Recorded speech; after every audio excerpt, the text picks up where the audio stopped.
history taking sama pemeriksaan fisik. Kalau history taking berarti kita interview, tanya jawab sama pasien toh. Kalau interview berarti sifatnya apa? Subjektif. Jadi dalam MMSA itu ada dilengkapi dengan physical examination-nya. Pemeriksaan fisik. Oke? Nah, history taking ada 15 pertanyaan yang harus dijawab oleh pasien. Ya, pertanyaan pertama. Apakah tungkai Anda kebas-kebas? Kalau jawabannya ya, ya centang yang ya. Kalau jawabannya kanannya saja Bu yang kebas-kebas, tetap centang ya. Jadi tidak harus dua-duanya. Itu ya.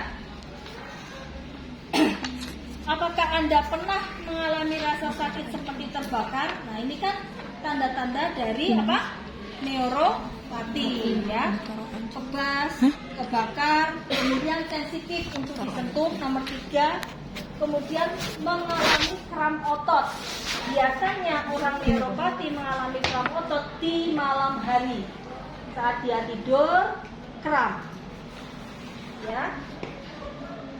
Sopo sing gelem penak-penak turu langsung kram. Pernah enggak? Neuropati berarti. Ya. Nah, tetapi kalau orang DM kramnya itu cuma tidak sekali 2 kali, sering.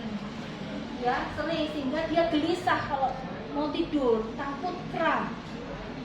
Sehingga kuantitas atau jumlah durasi tidurnya kurang. Pasiennya jadi depresi, kurang tidur, semakin lemas.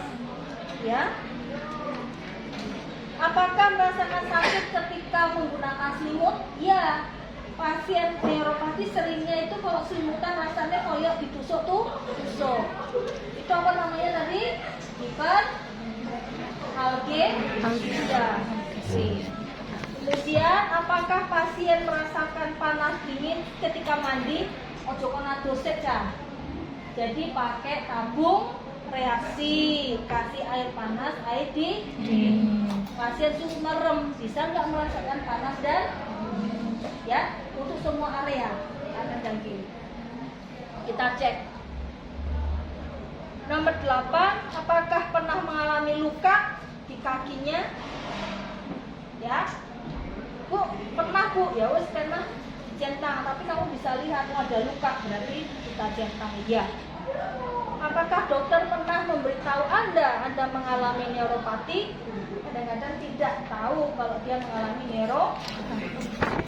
Ya, apakah merasakan lemah hampir sepanjang jalan? Iya.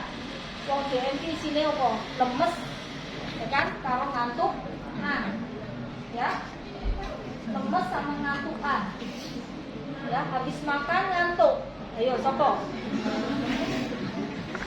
Dan lemah sepanjang hari. Kenapa lemah? Oh, baru aku atau lemes ya itu kan? Karena apa? Diubah ke energi. Kenapa lemes terus sepanjang hari? Dan orang DM pasti berat badan semakin kurus. Kenapa? Makannya ajek, makannya banyak, tapi mau nggak gemuk tambah kurus, tapi yang ngantukan lemes. Kenapa? Defisiensi insulin. Ya, atau resistansi insulin. Kan dua kan? Bisa defisiensi, bisa resisten. Karena tidak diproduksi insulin, dia makan orang ganti insulin, tapi menjadi penyimpangan glukosa 1 fosfat. Ya, harusnya glukosa 6 fosfat itu gula yang kita makan masuk ke dalam siklus stres.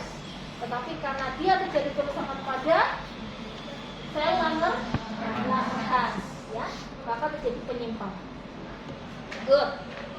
Ada defisiensi atau resistensi.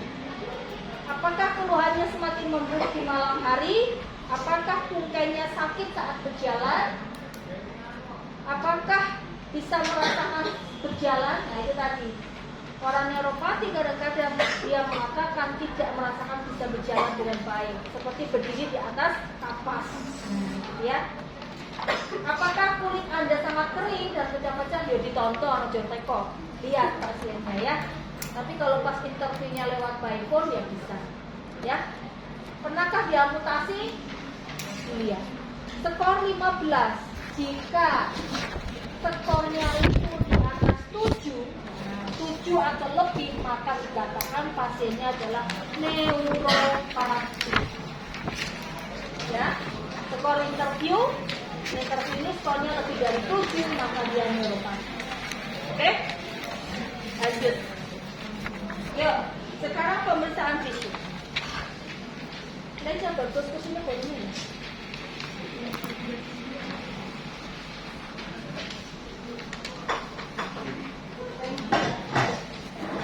Yuk, pemeriksaan fisik. Kalau pemeriksaan fisik, Anda harus punya 3 alat. Hammer reflex untuk memeriksa refleks tendon Achilles, ya. Kemudian Garputala, ya. Garputala frekuensinya harus 128 Hz. Ini frekuensi normal atau threshold normal, ya. Ini untuk mengukur atau memeriksa getaran atau vibrasi, ya. Kemudian ada banyak yang menggunakan modifikasi, ya. Modifikasinya adalah kalau yang asli ini tidak ada modifikasi, ya. Tapi kadang-kadang kita researcher atau peneliti itu memberikan modifikasi pemeriksaan dengan menggunakan manofilamen dan tekanannya harus 10 gram, ya. Manofilamen 10 gram. Ini untuk mengetahui sensasi tekan, ya, tekanan. Ya, mudah.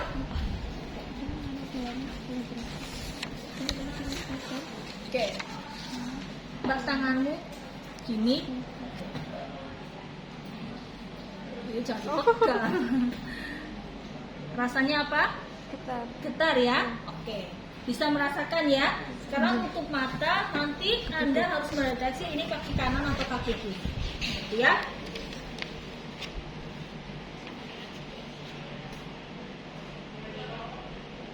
Kanan atau kiri? Kiri.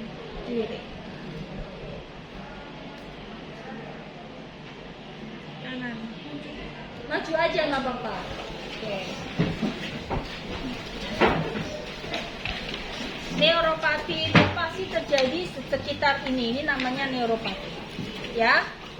Ini neuropati. Kemudian bisa di bagian dorsum. Ya. Bisa juga di bagian sini tengah, ya, tetapi lebih seringnya di bagian ujung, ya. Merem.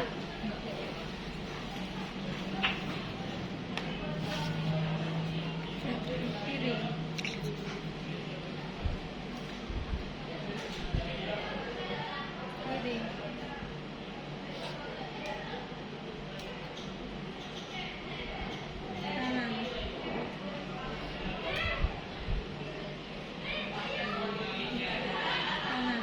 Oke, dia bisa ya.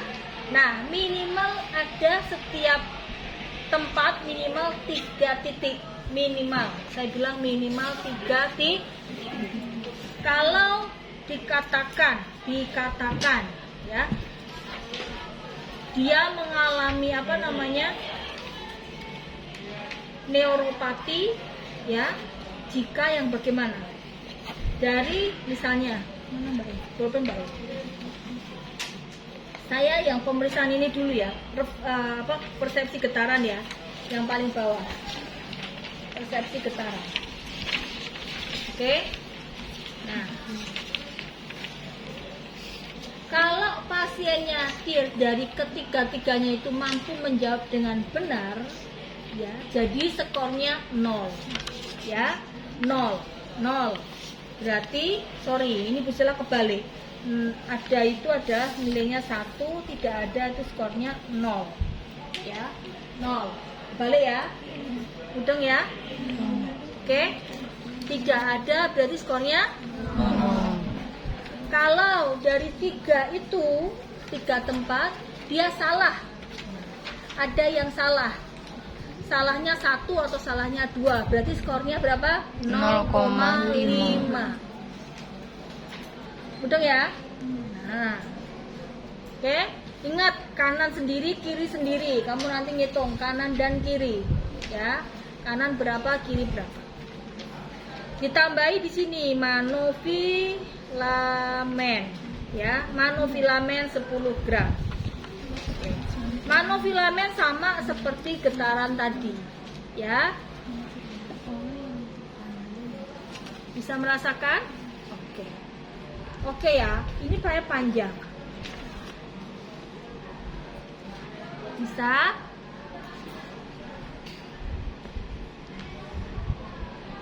Lebih tajam mana? Yang pendek. Pendek. Nah, ya, jadi biasanya saya gunakan yang tengah. Jangan terlalu pendek, pasti ini iso, gampang. Kok ngene ya susah, ya. Jadi saya menggunakan tengah. Oke, tutup mata lagi.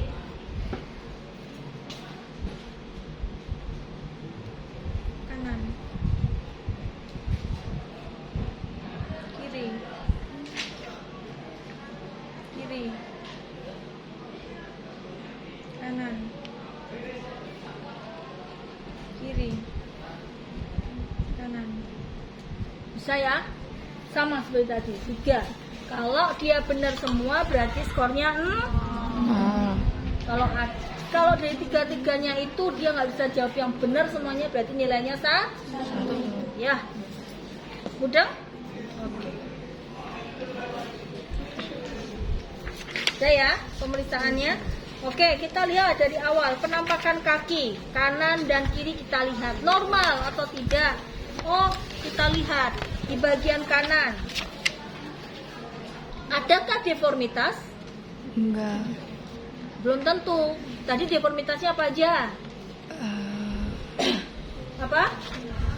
Ayo, tadi karpot foot. Terus yang mentiung itu melengkung banget itu namanya apa? Kafus. Terus apa lagi? Amertu, klautu, atau Maletu. ya, apakah ada deformitas kamu lihat? Ya, kemudian apakah kulitnya kering? Ada kalus atau pecah-pecah? Oh, ada. Oh, ada pecah-pecah, kulitnya kering. Berarti kamu lihat, oh, berarti ini mengalami apa? Dia dikombinasi neuropati plus arterioklus. Ya. Itu. Ya. Penampakan kaki. Bu, cuma deformitas saja, kulit keringnya tidak, infeksi pecah-pecah juga tidak, ya tetap dia nilainya ya, yaitu berarti 1, ya, nilainya 1, ada deformitas atau dengan kulit kering, ya. Nilainya 1, yang tidak itu berarti dia ada kelainan, ya. Ulsernya dilihat, adakah ulser antara kaki kanan dan kaki? Ada ulser tapi mau cilik banget, kecil banget, ya tetap aja dia Tapi bisa bedakan antara ulser diabetes atau tidak kan tadi? Nah, bisa ya? Ini ulser gatel, ya, ataukah ulser diabetes? Jadi kamu harus lihat.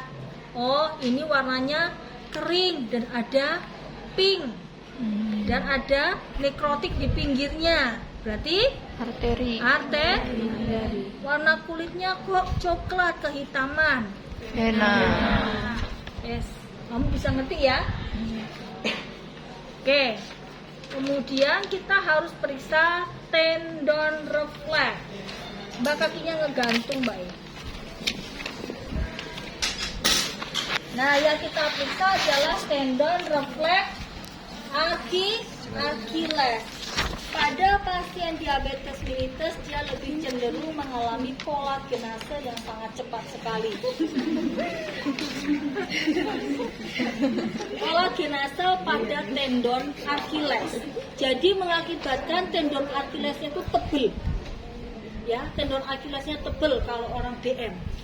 Ya, sehingga kalau terjadi kolagenase yang berlebihan mengakibatkan ankle ini menjadi rigid atau kaku, sehingga pada saat berjalan dia nggak bisa fase push off cu, o itu nggak bisa karena ini ankle-nya rigid. Ya, jadi nggak bisa begini. Nah, kalau orang jalan kan push, swing, cu, ya kan? Nah, ada fasenya. Tetapi kalau orang DM jalannya piye kayak robot, nggak ada fase ini. Jadi gini. Itu orang DM. Ya, karena nggak ada gerakan dari sehingga potensi jatuhnya tinggi. Ya, dan tendon dari Achilles juga tidak bisa berfungsi. Kita periksa tendon Achillesnya.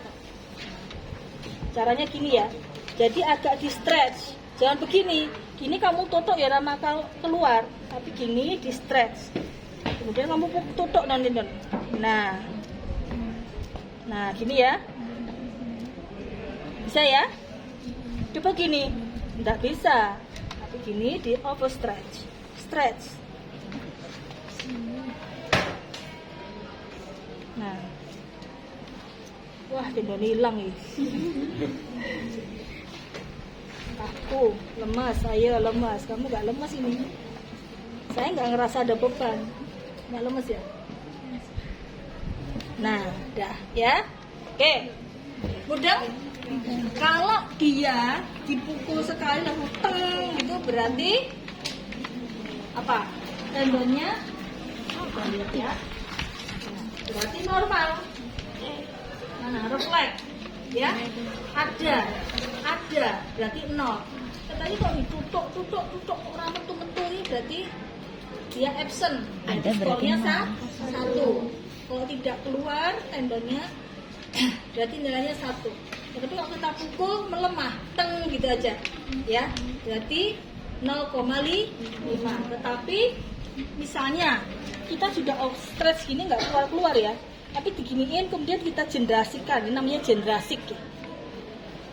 Oke, kita stimulasi dulu baru dia keluar. Nah, itu nilainya 0,5. Wes.